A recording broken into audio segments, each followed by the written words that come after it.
आ, आपका इंटरनेट नहीं चलेगा ना? हाँ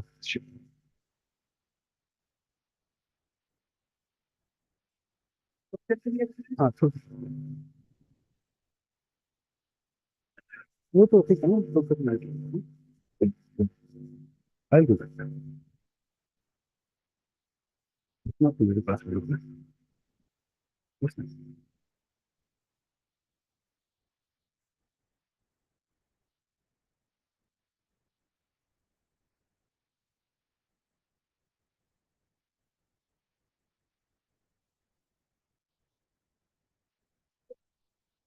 हम नहीं करते।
Good morning, all.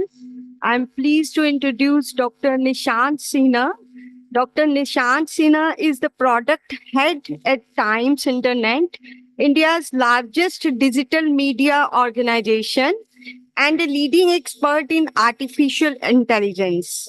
At Times Internet, Dr. Sinha led the creation of a first of its kind AI powered new newsroom platform, transforming one of the world's largest news operations through automation, generative AI, and intelligent assistants, including the AI system called Danny.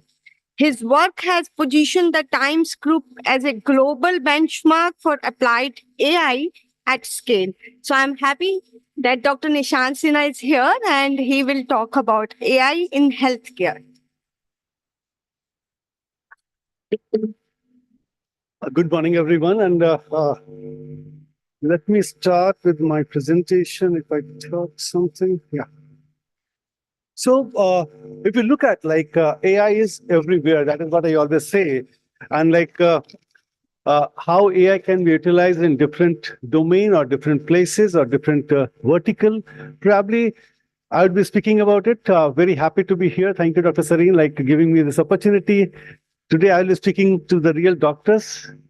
हम लोग तो pseudo वाले doctor हैं basically हमने तो नाम के आगे डॉक्टर लगा रखा है सो again I would be speaking to the people those who are really working towards the humanity and saving lives actually and how AI can be used over there, like how AI can be implemented.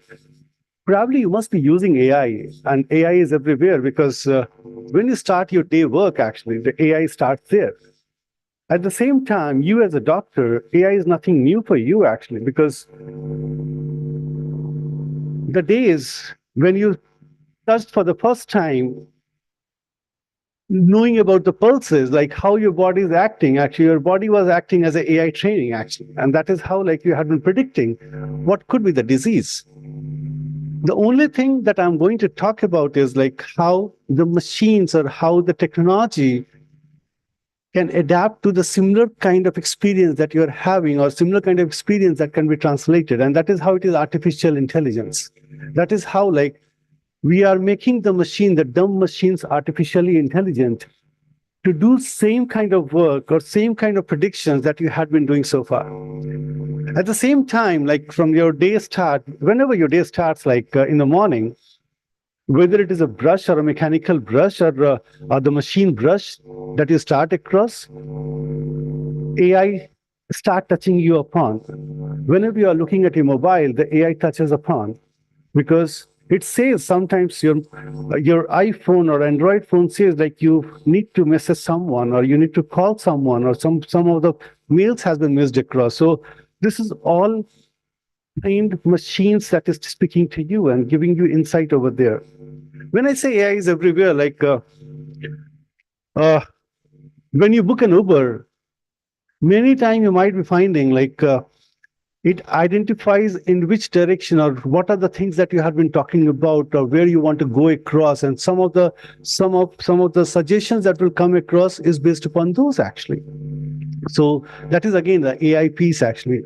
You watch Netflix, the recommendation is coming from AI because what you watched and machine got trained and all the personalization effect is coming from the AI. And that is why if you look at the sphere of AI, it is everywhere. AI is going to support us in technologies. AI is going to support us in taking our decisions, making much more faster, quicker, and much more accurate, actually. But again, it had been always been a question, actually. We as a professional, we had been debating about AI is going to take away the jobs or AI is going to replace someone. Is it really so? The point is, what AI is doing is the repetitive work that is to be done. AI is doing something that has to be done as a mechanical work. You as a human or you as a professional are required to do something much better than that. So that work piece has to be replaced by AI or the machines.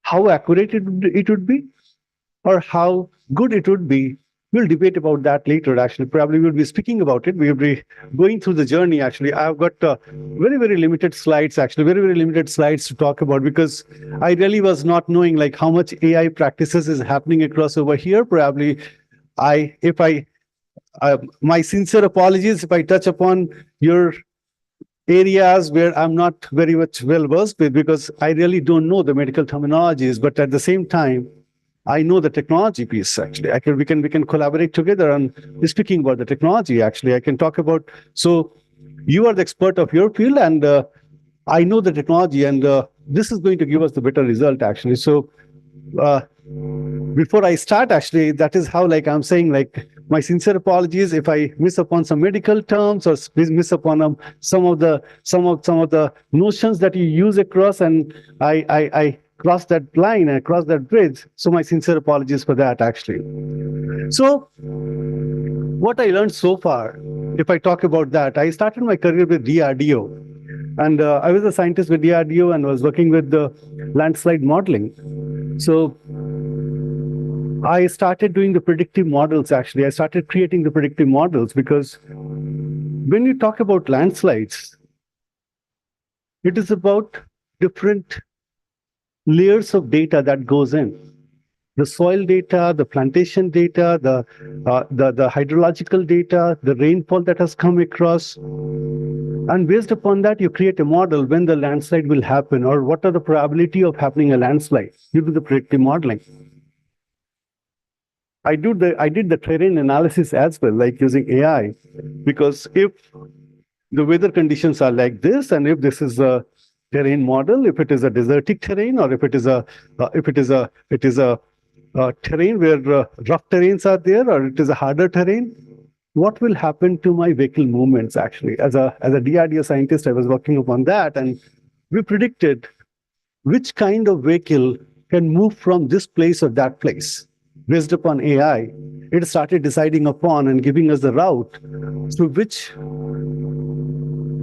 the vehicle like tanks or the vehicle like logistic vehicles will go across. Then I switched my journey and became an AI expert for spatial data. When I say spatial data, when you type an address on a Google map, actually, or when you type an address on Uber, it takes you to the location X and Y. So there are 2 patents on my name, actually. So the initial algorithm was written by me, and I patented that, because when Google Earth came in, we started solving the problem of addresses, because that is the space which was much more complex one. Addresses were complex. Now in the Blinkit, when you order something, it comes in 5 minutes. How do they identify your addresses? How they identify like from where this has to be delivered?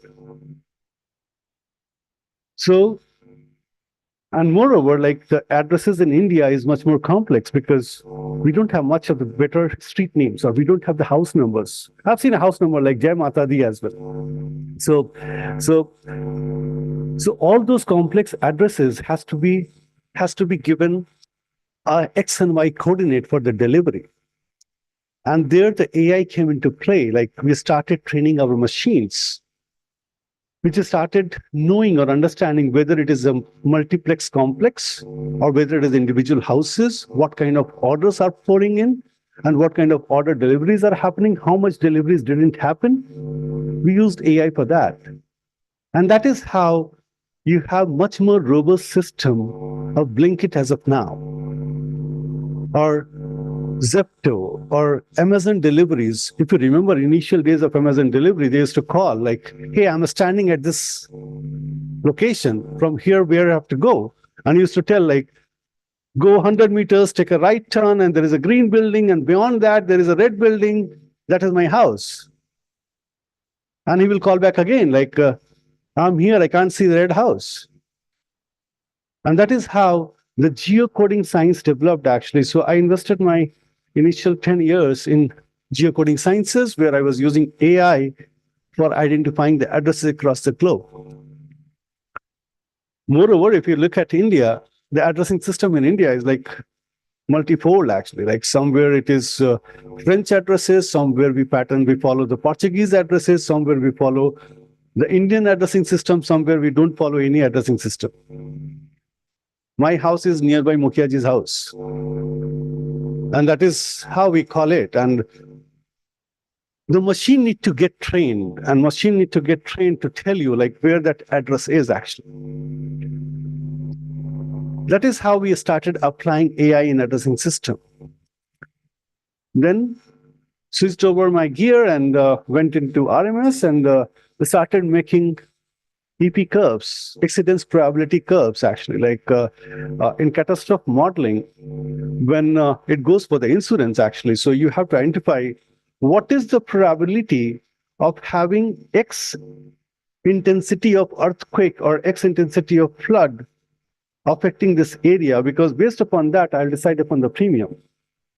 If I go wrong, the company who is working upon that will get bankrupt, because there is a heavy penalties and heavy losses that they will incur across, because all those premiums will decide upon how much losses is going to come to me and how much compensation I have to do. And there AI played a very important role, because when you predict a calamity, it has got multiple fold of dimension, multiple dimension that comes into play. Then I switched my gear again and got into Times Internet, where I'm now. And we started using AI for creating news or creating the digital content. So we created news content using the data. Because news, if you talk about cricket is what? Cricket is the statistics. It's a pure statistical numbers. The ball one happened, somebody bowled, the name is there, somebody bowled, somebody batted, somebody kicked it. It went 4 or 6 or out. So this is all a statistics. We started looking at the rate of weather. Today, whether the fog will be there or not, the AQI is how much, what is the weather condition? Do I really need an editorial team to write a content? And that too statistical content? No. The story writing can happen through machine. The market, Nifty, the census market goes up and down. And you can say like JK Tyre market has gone up. So what will you do? Like you will decide upon whether I need to invest or not. And to do that, basically you will compare like the similar kind of industry, what is happening across. All of this analysis can happen using a statistical tool. And if I need to add much more data, much more dimensions to it, I'll be using AI for that purpose actually, which can do analysis for me, which can analyze the data, which can give me the answers, which can give me the queries that I have in my mind before I invest upon. Then you must be thinking, what am I doing over here amongst the doctors actually? And with my experiences, probably I may touch upon the only one common aspect, that is data analysis that you do on a daily basis actually. The AI that you touch upon on a daily basis. Because on a hematology department, like whenever your blood report comes in, you have a lot of parameters that comes into the play, and there is a data. By looking at that, you analyze what is happening, what could be the causes, what could be the reason, what could be the reason of such kind of data. You look at imaging, X-ray images actually, and look at like what's happening. You have the data of the ultrasound data or whatever images data that is coming in. So you look at those and you decide upon what could be the causative thing actually. And that is what we'll talk about, how AI and ML can help you. And actually, like we loosely use upon the words AI, ML, and the models, and generative AI and narrative AI at the same time, like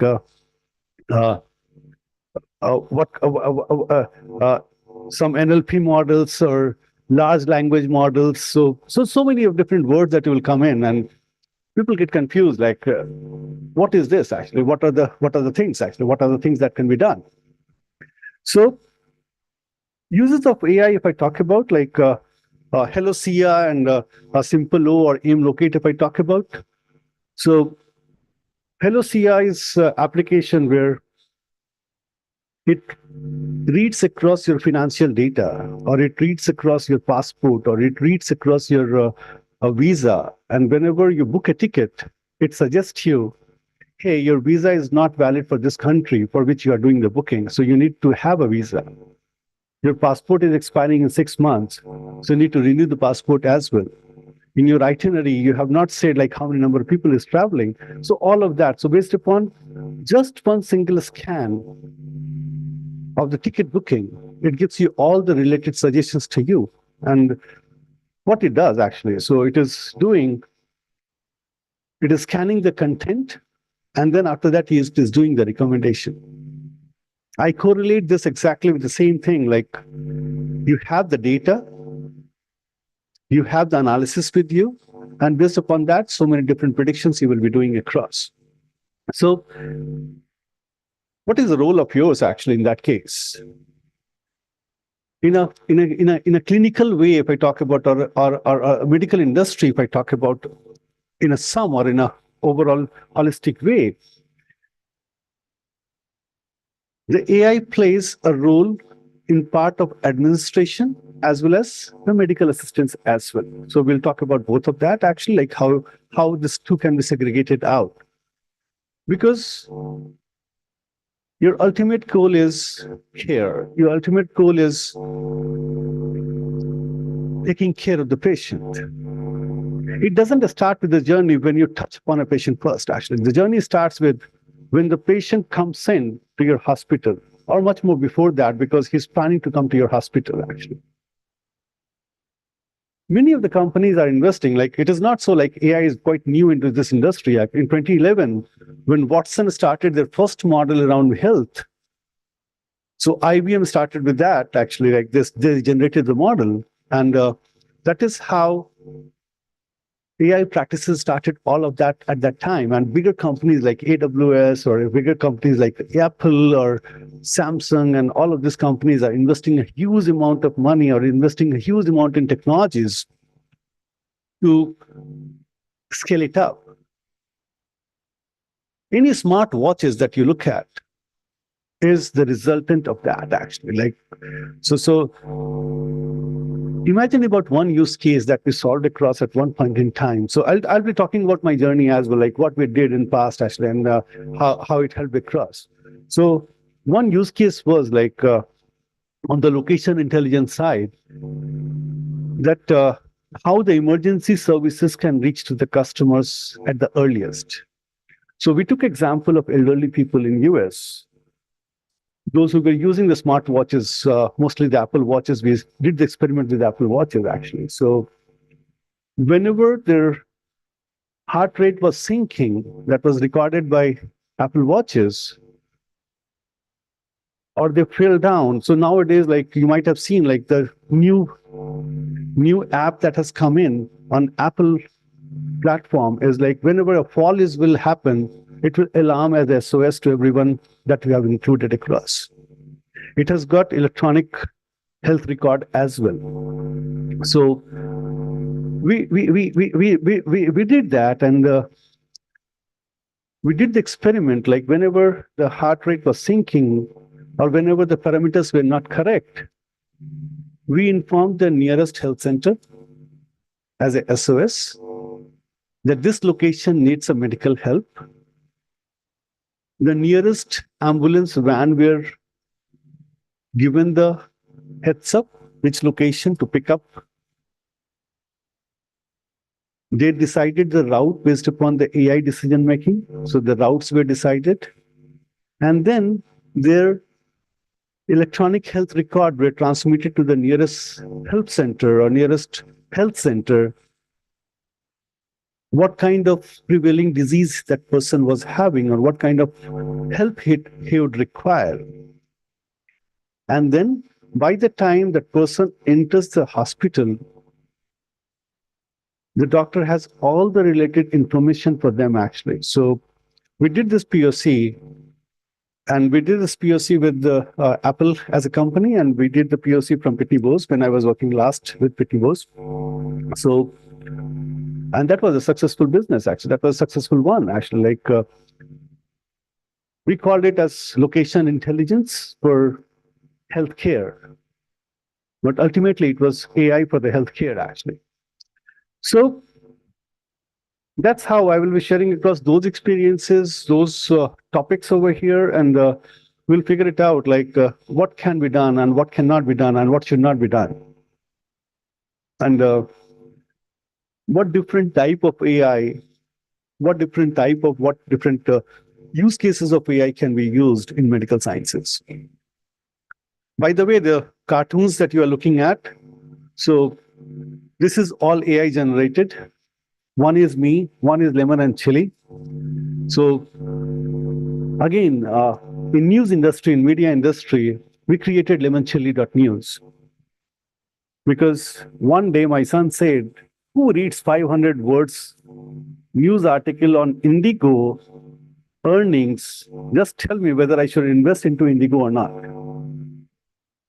So Gen Zs, so they don't want to read across, but at the same time, they want the information as well. So what we did is we created AI bot that goes to the news of Times of India at 8 o'clock, 11 o'clock, 3 o'clock, and 5 o'clock. And again, 8 o'clock, 3 o'clock. So it follows the cycle. Goes across, reads the top newses, create a sarcasm around that, and then create a card. That card is having two characters, lemon and chili, these two characters actually. And they narrate the news in a single card format. It is 5W1H. Who, where, why, what, and how. And that's the way we started giving the news, actually. So in the school, actually, like whenever you were going to school or somebody whose kids are going to school, they give you the newspaper, the Times of India newspaper, they give you. So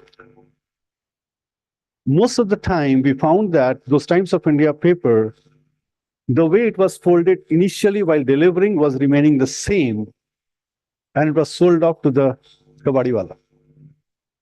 And that was the biggest wastage, actually, because nobody opened it, because nobody wanted to read the news. That means you are hungry for information, but at the same time, you don't want to read that. So we made it more attractive. And with this lemonchili.news, we started going deeper into the people, those who are interested more. It takes you to the TY page. Two things we saw. One thing is creating awareness around the news or creating interest in the news. And the second one, we got the business because we started getting the page views, and that is how our ad revenue got increased. So this is how we use the AI.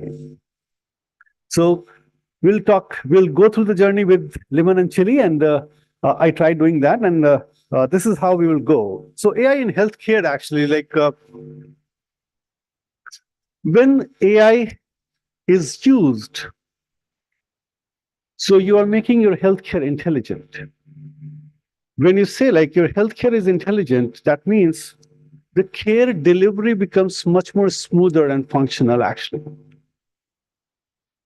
It scales up. It can give it to much more people. It can give it to much more faster, quicker. The decision making can happen much more faster and quicker. So say like somebody comes into the hospital over here. They are not registered over here. So what will happen? The registration process has to happen. The registration form has to be filled in. After that, somebody will ask, like, to which doctor you want to show? What is your problem? They will decide upon where to go, which doctor, which specialization. For many a time, for many years, actually, I was knowing there is a doctor who takes care of diabetes. I was not knowing that diabetes doctors are known as endocrinologists and all. And somebody asks you, like, how do you decide upon which specialization to go in? I, as a common man, don't know. Moreover, in India, like country like India, where literacy rate is too low, They know every doctor is doctor. I can't believe, like, because my nameplate says Dr. Nishant Sinha, because I am doctor of data, I'm doctor of addresses. Somebody says, मेरे पेट में दर्द है, कोई दवाई है क्या आपके पास? I'm very serious about it, and I get it. My WhatsApp used to, like, because then I stopped putting up my doctor, erased that from my WhatsApp, actually. Like, that is giving a miscommunication, actually. The point is, when the person comes into your hospital record has got the data to which doctor it has to go, how the initial screening can happen. We will ask for the symptoms. Somebody will ask for the symptoms. All of this, can it be automated? Yes, it can be automated, because till the time of registration, till the time of deciding where the person has to go, no medical examination has happened. This part can be automated. After that, initial screening happens, and then you ask for, like, some certain reports or tests and some symptoms that you ask for. Can those symptoms can be fed across to the machine, and machine decides upon, like, is it really a disease or is it really a healthcare requirement that has to happen, and, like, it can be given across or not. Many a time you might have seen, like, on Instagram or some post, actually, like, there are apps, mobile apps, that takes care of health of your plant, and it suggests you, like, what medicine to be used. Do you know why it is successful? Because plants don't cry. Even if they die, they won't complain. But at the same time, the human life is much more precious, and they speak up. They speak up their problem. They cry. They make noise. And that is how you're very, very cautious around that. You're sensitive around all of these aspects, actually. That is how AI has to be brought into the play prior to the delivery of the actual medical requirement, so AI can help you over there. So I was reading across one of the case study, like, you decide upon some of the diseases as a vector disease. How do you decide? If you don't capture the location of the person, those who came across, how will you decide that is a vector disease or not? When Corona came in, nobody analyzed, like, you have to put a barricade or you have to do confinement of the people. When Corona came in, I was part of AIM Locate, and we worked with BMC, and Dharavi is one of the biggest slum area, and our biggest challenge was, if outbreak happens in Dharavi, entire Bombay will get destroyed. So whenever the cases were reported, we started marking their location with AIM Locate code. And as the cases increased, we started marking them in the red zone, actually. And we started investigating what is the dimension in which it is increasing, where the looms are there, where the narrow part is there. So we started which area to do the confinement zone and how the confinement has to happen without disrupting their emergency deliveries. AI was used over there, actually, like, in which direction this is spreading across and how to stop that. And we started finding it out, like, what are the natural barriers that is stopping it, actually. So there were some of the water lanes or some of the nalas that was going across. So that was acting as a barrier, because people were not crossing from that place to the other place, and that is how the spread was not happening. Similarly, if in your record, this data is getting captured, this data can be used effectively for smoothing the initial process, initial screening. So, what different kind of AI can be used, or what different kind of types of AI that can be used for medical sciences? Machine learning or the deep learning? When I say machine learning, what is machine learning basically? Like, we need to understand what is machine learning. And fortunately, in computer sciences or in AI, we have used the words, or we have used the technological words in a common main layman languages. Actually, it is very much associated with what you use in your common day-to-day word. Actually, like machine learning. That means machine need to learn. How machine will learn? Basically, if I have to feed the data, because machine doesn't understand, machine doesn't have a brain. Actually, it can do the computation, but it doesn't have a brain to interpret. Whatever you will give, it will speak about that only. Actually, it will talk about that only, and that is how when you started your cases, when you started recording your investigation report, or when you started writing up a prescription, you asked for the symptom, and based upon the symptom, you decided upon certain reporting, or certain test, or certain investigation that needs to be done. And based upon the certain investigation results, what kind of medicine for immediate comfort, for the long time comfort, or for eradication of the disease, what you did is a complete workflow. Actually, so I'm translating that as a workflow in computer science language for us. So when you came in, when you spoke about it, so all of this is the data. After that, you did a prediction. So if you did it for 100 times, this becomes a learning for a machine.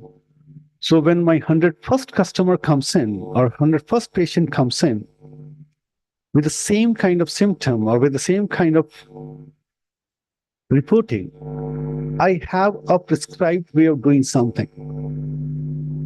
At least I can write across what different tests that needs to be done.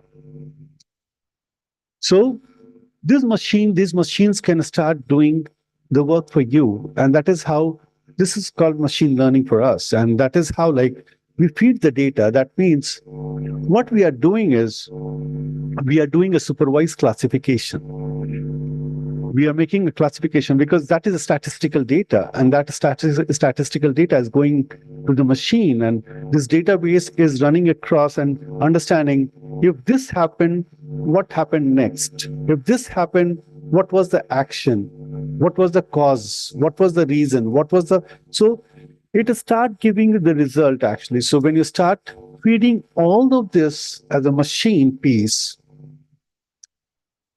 it start giving you the result. So last time when I came and met Dr. Sareen, and he said, like, some of the patient, can I analyze by looking at their eyes in what state their liver conditions are, actually. And you do that on a daily basis. And eye scanning can be done by machines. And those scanning record can come to the machine for the analysis and the training. And whenever next time when you analyze the eye, that will give you, like, what a state that condition of the people is, actually. So that is doable. But at the same time, I've heard many times with doctors, like, they say, like, AI doesn't work in my industry. I've not got the result. The major challenge is the data set is so vast to capture across. No single individual, or no two humans are common, or no two humans are exactly the same replica. Though they have one nose, two eyes, two ears, and everything, actually, and have the same kind of color of the blood, but at the same time, within that, the variations is too much.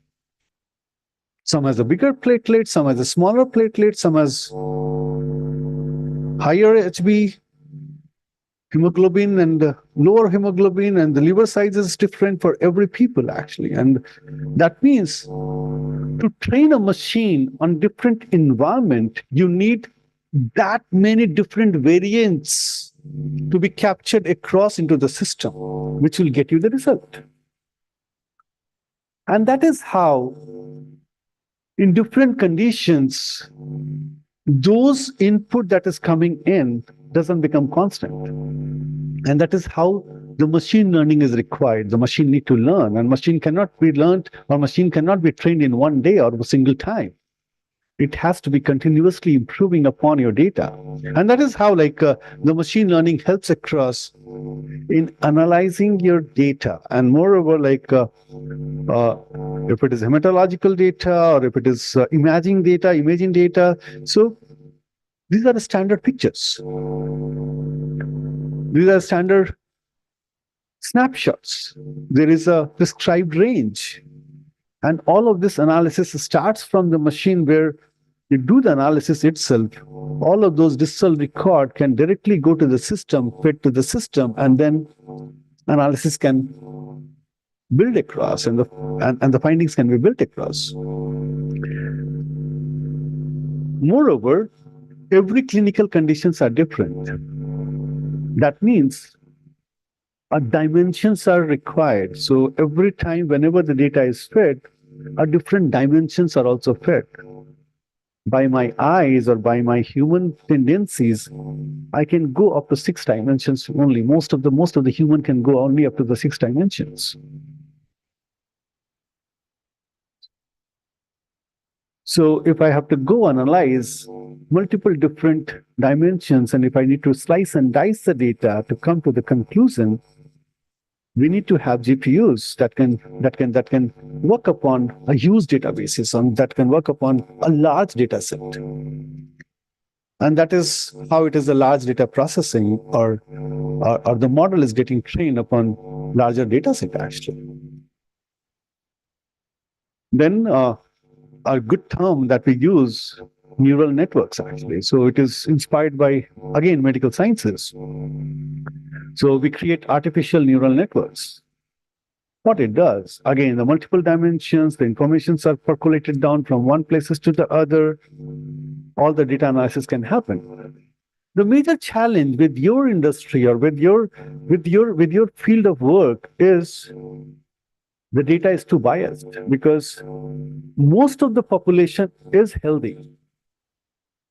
So your data is skewed up.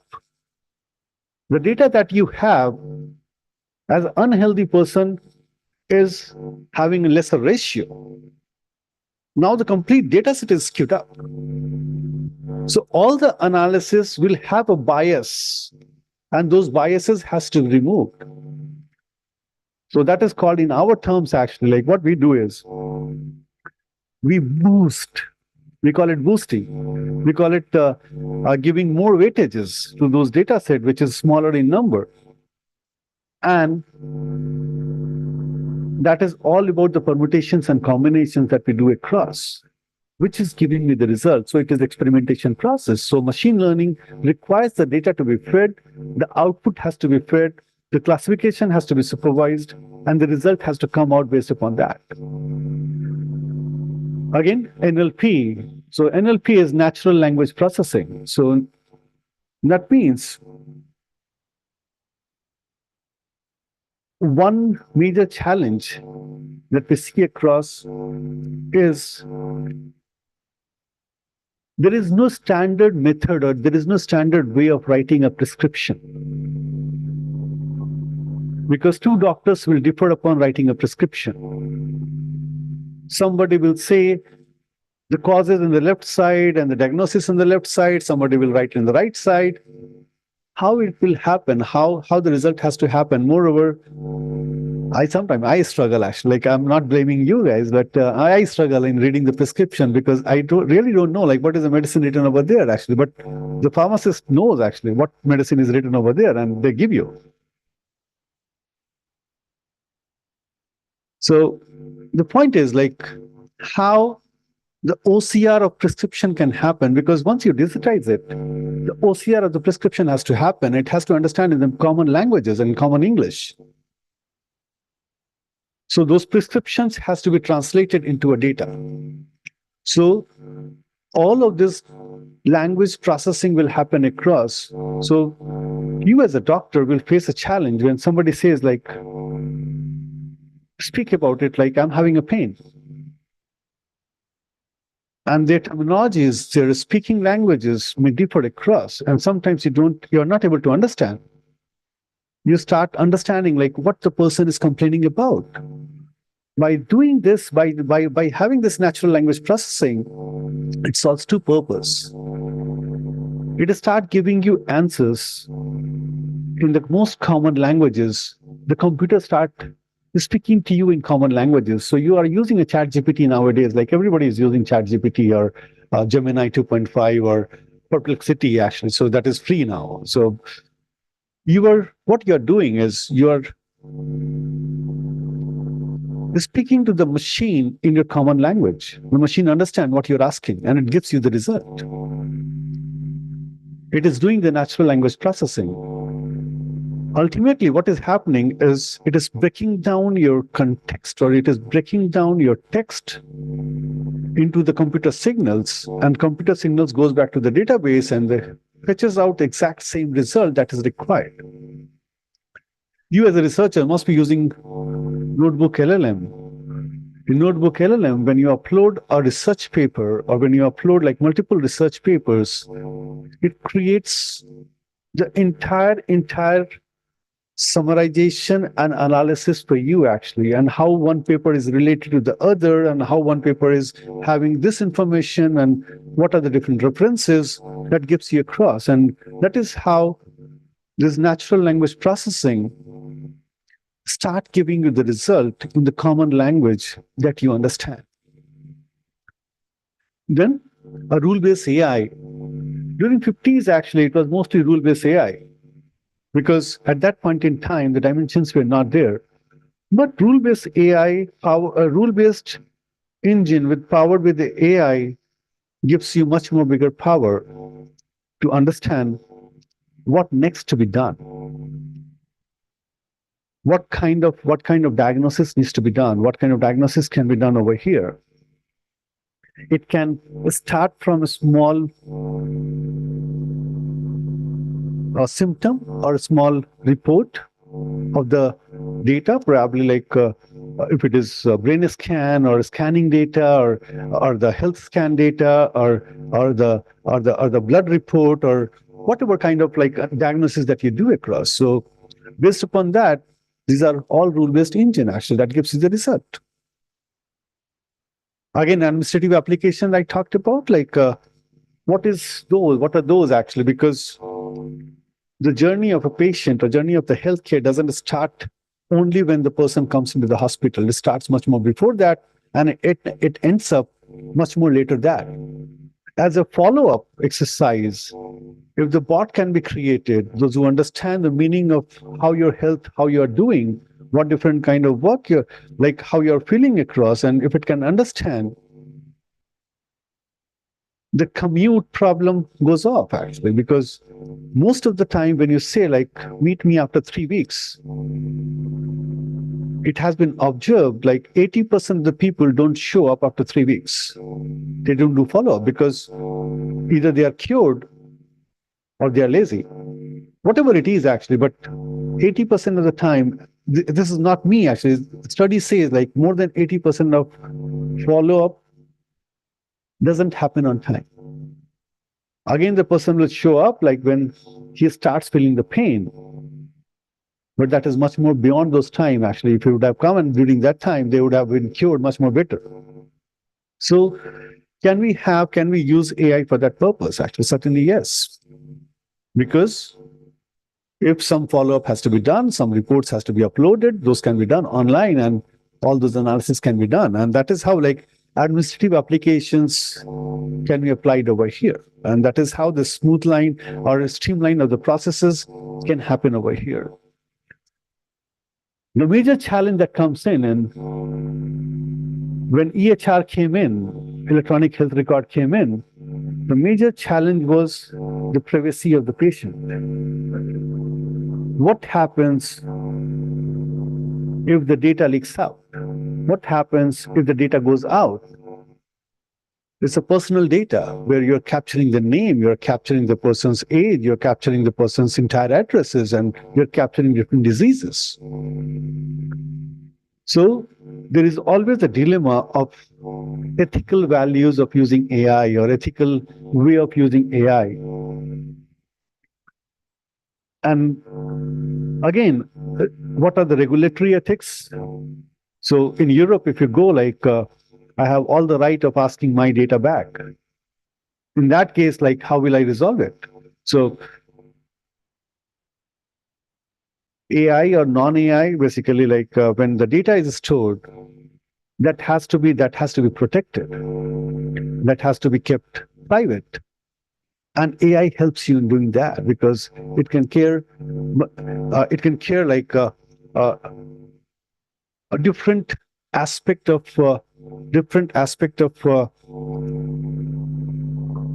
privacy. It takes care of security. It takes care of governance. So AI challenges, I talked about, like data collection is a challenge, data correlation is a challenge, data interpretation is a challenge, diagnostic and personalization is a challenge because every patient is different and their symptoms are different. That is how no one rule fits on same person, actually, or different person, actually. No same rule is there. That is how you require variability of data into your system as an AI input so that you can have a first level screening value for yourself, first level screening of the data for yourself. And that is how AI helps you across in collecting the data or directly ingesting the data from your machines and start building the models for you. It can do that. So agentic AI does that actually. So your agents can go and read the data, and agentic AI can build the prospects for your different or different dimensions of your data, and it can suggest you what would be happening across. AI algorithm that has to be created across, like a diagnostic algorithm, treatment algorithm, prediction algorithm. So all of this algorithm is all about the agents that needs to be created, those who can identify, correlate, at the same time suggest you what can happen next.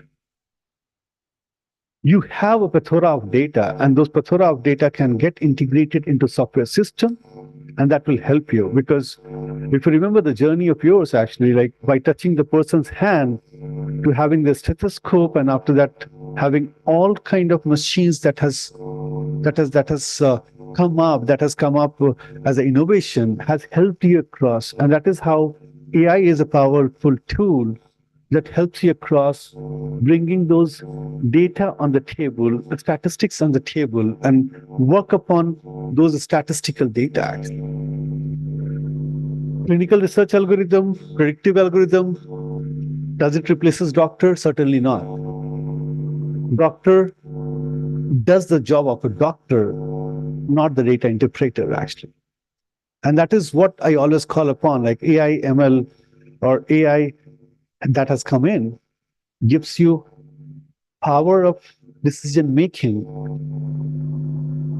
which any which ways you would be doing by looking at the data by your own, actually. So this machine summarizes you most of this, actually.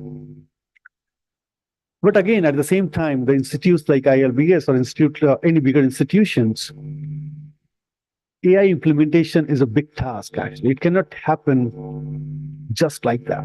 It has to be planned for the short-term goal and the long-term goal, and what could be the workflow, how the data has to be captured, because random data capturing is again a big challenge, actually. So data has to be very systematically captured, the data result has to be captured, and data interpretation has to be captured. So all of that has to be planned across whenever healthcare research comes into play. So long-term, short-term, workflow, approach, adoption, organizational readiness, actually, as well. I don't have a machine, then all of the data is in a paper. That paper has to be scanned, and those reports has to be scanned across. And so how much organizational readiness is also there on AI/ML side, that has to be taken into account. But at the same time, competition is the biggest challenge that is there, actually. That's what I wanted to cover across. Thank you. Open for questions. Thank you, Nishant. That was you in the center? Yep. Okay. It looks like, and you have coffee in your hand. It's a good introduction. However, we would like maybe more clear, learning spots. And if there are any questions from the audience or students, how do you generate these cartoons? In what way? Can we develop similar medical pictures Yes. based on data? Yes, definitely yes. So what it is doing is like it is reading the statistics, it is reading the news. So two characters that we have defined across to the machine is lemon and chili. The description of lemon and chili has been given. Lemon is a subtle character, the chili is a vibrant character, and they too are the reporters. In the similar way, if there are symptoms like if the eyes are there and different conditions of eyes that can be captured across, or different skin colors that can be captured across, or different spots. Like if I remember it correctly, like I had one medical thing at my home, and my brother was diagnosed with CML. So when his platelet used to go down, my doctor used to say, like, look at his back. Is there any red patches? So if I have those photographs, actually, we can train the machine. So as soon as you look at those photographs, or anybody who comes to the camera and we have the similar kind of symptoms, we can always say like, hey, alert. That's a symptom that can happen. So we can certainly create this kind of characters, not cartoon characters, but certainly real characters based New upon- library can be made of visuals for doctors. That's correct. Okay. Thank you so much, and a big round of applause for you. Thank you. Hello, sir. I have a question. Yes. Being a researcher in this healthcare area as an engineer, always I have found a big challenge is translating our research result into a executable machine software that can be used in day-to-day clinical practice. Can I see your hand? Actually, I'm just okay. So So the translation of research result into day-to-day practice is a big challenge till now. So can you comment on this, please? sure. So there are two aspects to it now. There are two aspects to it. So one aspect is acceptance of those results, actually. The acceptance of the result, and then the mechanical power of your computer that can translate those, that can translate your findings into a logical conclusion. The major challenge is like machines has to be built, or machine has to be trained to give you the similar kind of output or similar kind of. So unless it is repetitive in nature, unless the same result can be produced by same set of data, that machine is not going to be successful, and you have to create those machines, actually. So because you come from the technology background, so you understand like what kind of computation it will be required, and what kind of output has to be required. So in the real-time basis, how the data output can be generated, that is how we will have to work upon, like how, because working upon the data gives you result, but at the same time, it depends upon how much time does it take, what different dimensions you have taken across. So how the computation can happen much more faster, quicker, that will give you the results, actually. That will give you the answers. You will have to train your machines accordingly. Nishant, I have the question. Why you have given the character of doctor and with the step of two lemon and chili? So I was working over here. So some of the doctors would be here, and I'm not wearing those doctor thing, actually, and that is how this character was visualized, like having two doctors with whom I'm going to speak across, and after the session, probably we can have a cup of tea. Just a small comment about I've read somewhere there is a huge environmental cost. If you develop one LLM, it's equal to 5 cars emitting carbon throughout their lifespan. You are absolutely correct. Is You are that right? absolutely correct. You are absolutely correct. But at the same time, if we don't use LLM, we are going to end up with 50 more cars, because we would be ending up with the papers, we would be ending up with much more computers, we would be ending up with much more batteries. So that is another aspect. So we are looking at the flip side, but at the same time, if we don't do this, what will happen? Right. We are not looking at that actually. I don't think so. I have a question. So he asked about the energy consumption. I know it's about the calories in a one tomato, which is equivalent to probably answering one question by an LLM. So, or about, yeah, it's about 100 calories. So in fact, a real solution could be neuromorphic chips. Probably you know the paper by Dharmendra Moda of Stanford has developed the neuromorphic chips to neuron. So that is having exceptionally low calorie consumption at the cost of latency. I absolutely agree. Like all of these innovations is going to scale up the business. It is going to minimize your carbon footprint. Actually, that is for sure. Thank you.